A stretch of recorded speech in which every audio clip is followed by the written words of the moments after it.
Chris Hipkins. Thank you very much, Mr Chairman. I'm very happy to take a brief call on the Customs and Excise Joint Border Management sharing and other information sharing and other matters bill. This is one of a number of bills. It seems to have been a bit of a theme for the last week or two where we're dealing with a number of bills that relate to better information sharing between government agencies and departments, and I think that generally speaking that's something to be encouraged, although one of the concerns I've had in the House this past week in dealing with a number of bills that relate to this topic is I haven't really got a sense from the Minister's contributions that the government has an overall plan and approach to information sharing that seems to be being dealt with on a very much an ad hoc basis rather than a wider whole of government approach to better information sharing, which was something that the Prime Minister talked about just a few days ago. And I think that if we're going to be dealing with this issue of better information sharing between government departments, and it is coming up, recurring at a number of different areas, we need to get a sense of what the government's overall objective is here, because there are a whole range of considerations. There are privacy considerations, there are considerations around whether government departments should be using information that they've collected for one purpose for another purpose. And I think the Parliament as a whole should be considering the wider principles behind these sorts of information sharing arrangements rather than just dealing with them on an ad hoc one-by-one basis. I do have a few questions with regard to the specific bill itself. I wasn't on the Select Committee, but primarily the first point that I want to talk about is around the cost of these measures. Now, I understand that the industry sources estimate that it could cost up to $200 million, and that some of this cost will be recovered through the use of an import transaction fee, which would apply to goods over $400. But may apply to packages valued at less than $400. And I wonder how that will be enforced and how that will be tracked.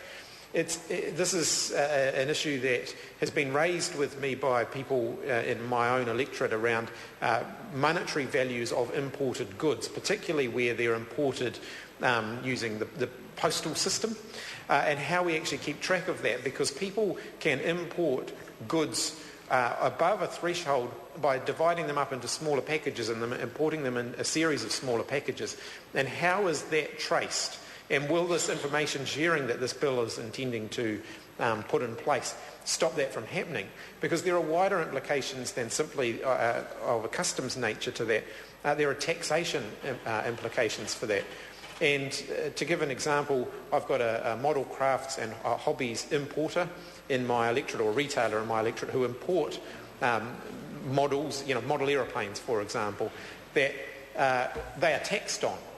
Yet if somebody goes online and buys them and buys parts of these models one bit at a time and imports them, they may get them all arriving at the same time, but if they get them all in different packages, they avoid paying tax. So the retailer who provides the comprehensive service, imports the whole lot all at once, gets taxed on it, whereas somebody who uses online technology to import it, I'm getting to the point, to import it, doesn't.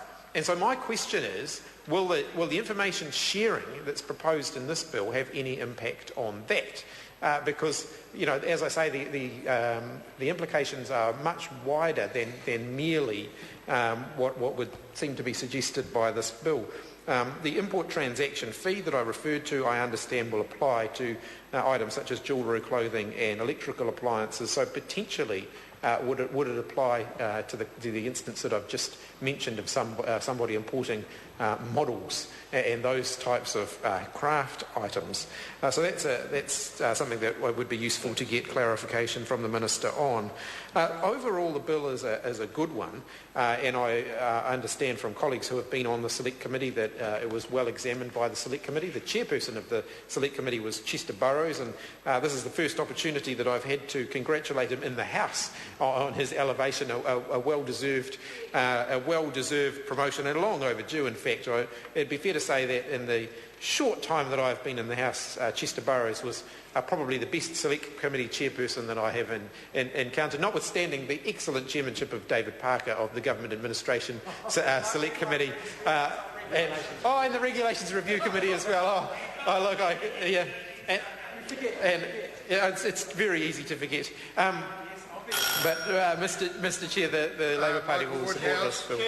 I move that the question be now The put. question is that the question be now put. A point of order. Mr Chairman, this has been taken as one question by leave rather than three parts. Sir, the understanding when that happens is, if there's ever going to be leave for it again, is that we're not going to be cut off by a closure motion. Order. I have listened to the member. That's not a point of order. If the member disagrees with the closure, he should vote against it. A point of order. Honourable Trevor Mallett. Mr Chairman, I would like to invite the senior government whip to withdraw that motion in the interests of getting leave in the future to take parts together. Well, the member can make that. It's not a point of order, and that's the sort of discussion that should not be made as a point of order, but in direct dialogue with the member concerned. So the question is that the question be now put. Those of that opinion will say aye. Aye. Contrary, no. Aye. The ayes have it. The party vote. The clerk will conduct a party vote. New Zealand National. 59 votes in favour. New Zealand Labour. 34 votes opposed. Green Party. 11 opposed. New Zealand First. 8 opposed. Māori Party. 2 votes in favour. Mana. Act New Zealand. 1 vote in favour. United Future. 1 in favour.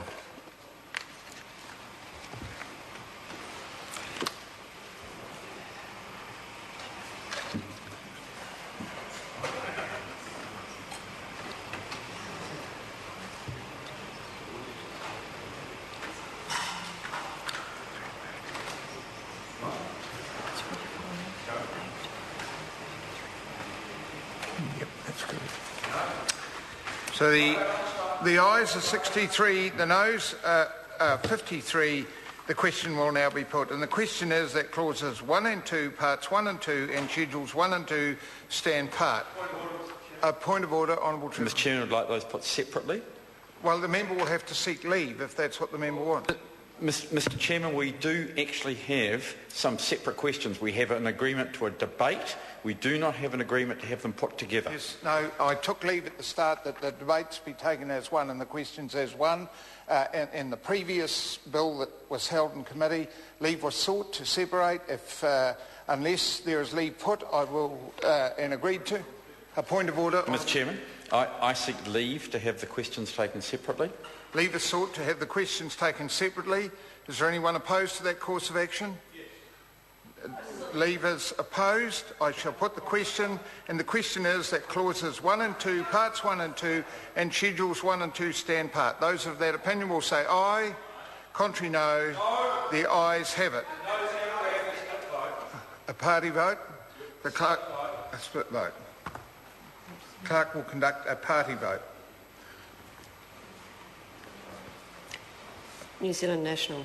59 votes in favour. New Zealand Labour. 33 votes in favour, 1 vote opposed.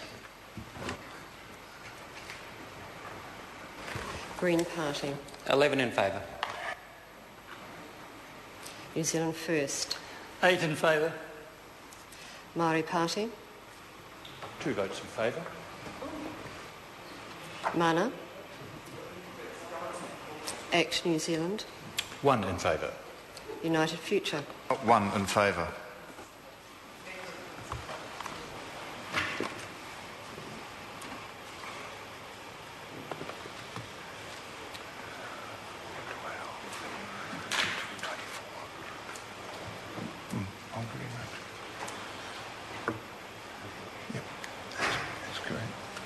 The ayes are 119. The noes are 1. The motion is agreed to. Minister. Mr.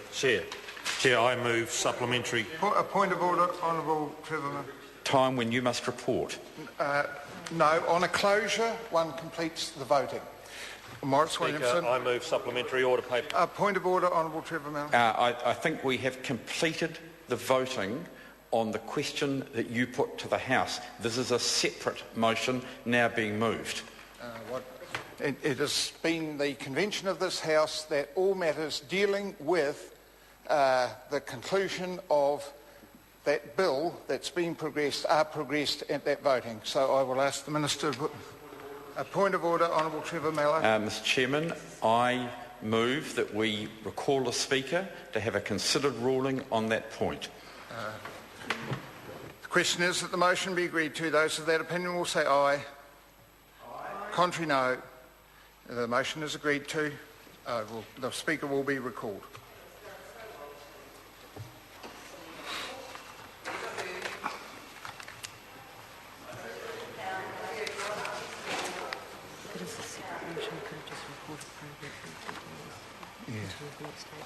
Yep. Right.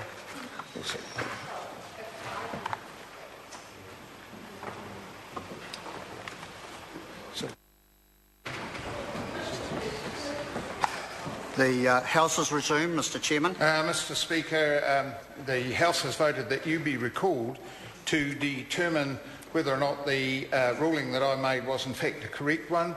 The House was debating the Custom Excise Joint Board of Management Information Sharing and Other Matters Amendment Bill.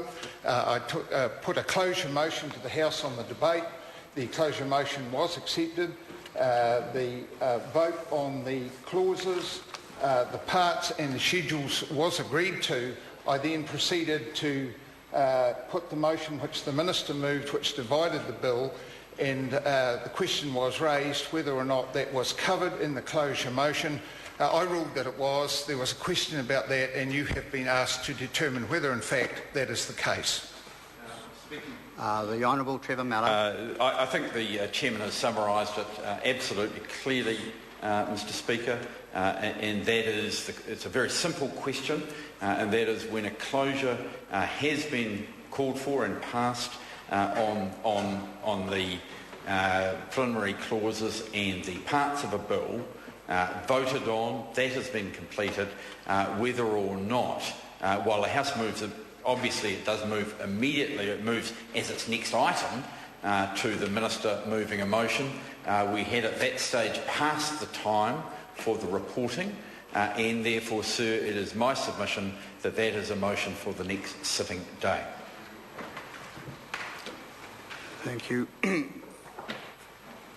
I will. I'm going to seek some advice on this. My understanding is that the bill has been agreed by leave that it be taken as one question, and with that in mind, that when the vote starts, it is also to be Honourable Trevor Mallard. Sorry, sir, the Chairman made it absolutely clear to the House that what had been agreed was that the parts and the preliminary clauses would be taken as one question, and the votes on those would be taken as one question. He stated that clearly to the House as part of an earlier discussion. He did not include in his summary any further motion by the Minister. And sir, just to make it also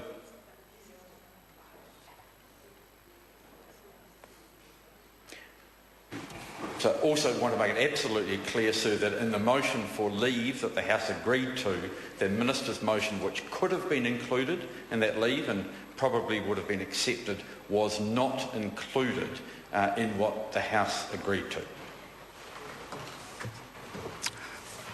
I thank the member.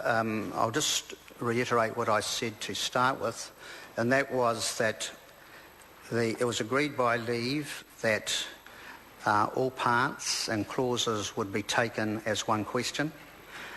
We agreed on that, and that the vote was put on that. The question arises is when the Minister then had to divide the bill. And at that stage, if I'm hearing what you're saying,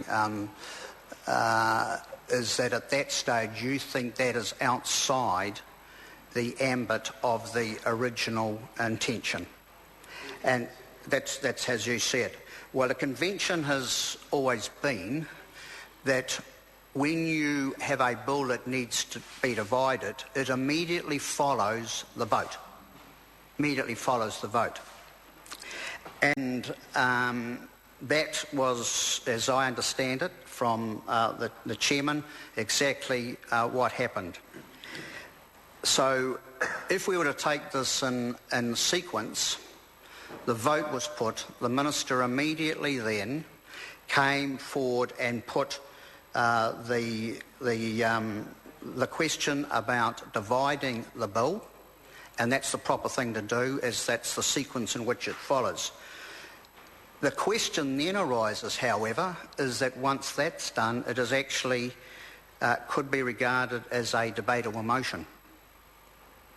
And I think that's the area of a question mark at this stage, and I'm just going to seek some further advice. So if we can just wait one moment while I seek some further advice. Lindsay, I think it's a convention that it's put immediately, but as a debatable motion, it would be improper to decide.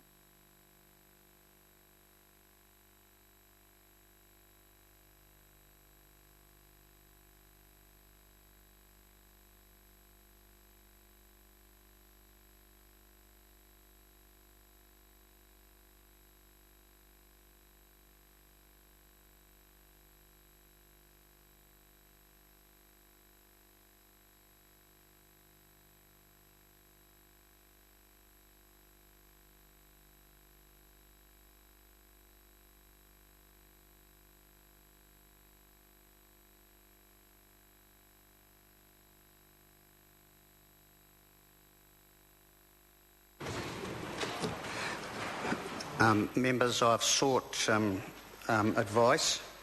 The convention has been, and I'll just reiterate the point that I've made, the convention is that immediately following the vote that a dividing of the bill were to follow. It is a debatable motion that I mentioned earlier on, and while that has been a convention, by concluding the debate now, it actually stops members from participating in a further debate.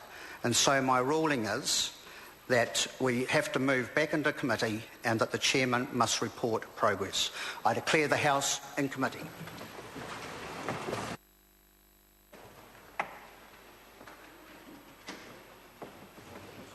I've got it. No. You can't put that. Order the House in committee for the Customs Excise Joint Border Management Information Sharing and Other Matters Amendment Bill. The time has come for me to report progress. Not quite as much as we're going.